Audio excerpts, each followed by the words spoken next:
आगे रितुआ ई हमर किताबवा में लव लेटरवा के धले है गे? पता नहीं के धैल को देखी न कुछ लिखल नहीं हो। हाँ गे देखा रुक। I love you Anjali. अरे देखी निर्बंसा मितवा रखले हो। आगे सर तर कह न दे मारथिन 5 डंडा सब एक प्यार के भूत उतर जैते। सर जी देखिए हमरा किताब में लव लेटर रख दिया है। अरे कौन है, कौन रख दिया है? और की सर अमितवा छौड़ा है। अरे हमरा बारे में कह रहा की हो। अच्छा पढ़ो तो उसमें क्या क्या लिखा है? इसमें लिखा है आई लव यू अंजलि, मैं तुमसे प्यार करता हूँ। अरे साला आज तो फंस गई हो। नहीं सर हम नहीं लव लेटर धरे हैं, हमको फंसा रही है। अरे फंसा कैसे रही है, तुम्हारा ही ना नाम लिखा हुआ है। सर इसका नियत ठीक नहीं है, जब देखता है तब लाइन मारता है, आंख मारता है। जैसे ही लगले छुट्टी के घंटी तब गलिया रोकड़ ले हले। सर ई छौड़ा हम पे आंख भी मारता है। जैसे ही लगले छुट्टी के घंटी तब गलिया रोकड़ ले हले। ए सर सुनिए ना। अरे बोलो ना रे, सुन रहे हैं। ई छौड़ा नाश्ता के टाइम में लेटरवा बस्ता में धर ले हले। ई छौड़ा नाश्ता के टाइम में लेटरवा बस्ता में धर ले हले।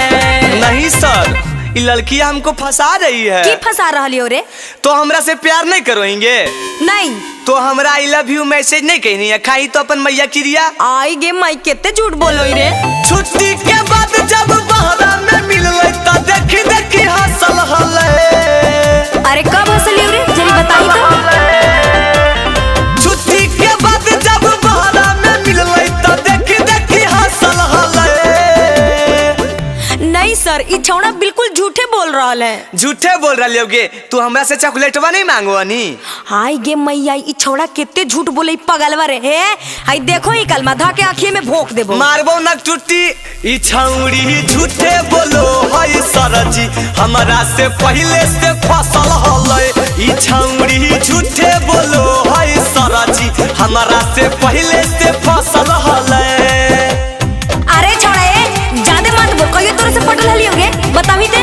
रे राहुलवा बताही तो ई छौड़ी हमसे से नहीं मिले लगी आ बोले। आज देखे तो बदल गेले। हां भाई मिले लेबे करवाले।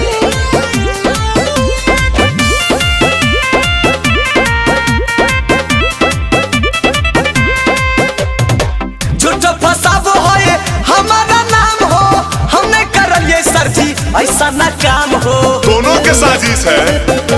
ई छौड़ा ऊपर से सीधा हकै, भीतर से पूरा हरामी हकै। पूरे स्कूल भर में ई गुंडा सबसे नामी हकै। अच्छा आई लव यू लिख के चिट्ठी में हमारा प्रपोज कर ले हले।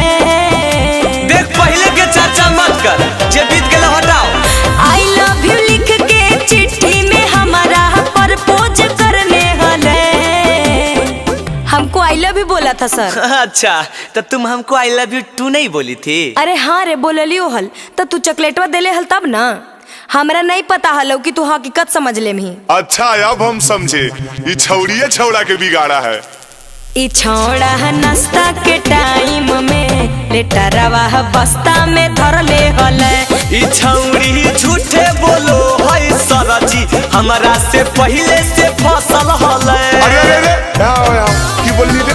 फसल हले कुछ शिष्टाचार भूल गया रे कुत्ता। ना कोई जुगन। देखिए सर मार रहे हैं, ठीक नहीं कर रहे हैं। इसको तो आप कुछ नहीं बोल रहे हैं, खाली हमरा मार रहे हैं। एक आधा बात पे कैला पिटाई, आइबो नहीं कल से करे पढ़ाई। हम नहीं आएंगे स्कूल सर, करे पढ़ाई। ए सर जी अमित आशिक हखो बड़ी उदंड। ए सर जी तो चंदन यदुवंशी के भी देहो दंड। ए सर जी इहे बात के चलते ही हमारा से झगड़ने हले। हाँ तो अपन गलती काहे नहीं बताबो ही? इहे बात के चलते ही हमारा से झगड़ने हले। सब एक के राशि के है। हाँ तो कौन राशि के ही? ई छौड़ा नाश्ता के टाइम में लेटरवा बस्ता में धर ले हले। ई छौड़ी झूठे बोलो है सरजी, हमरा से पहले से फसल हले।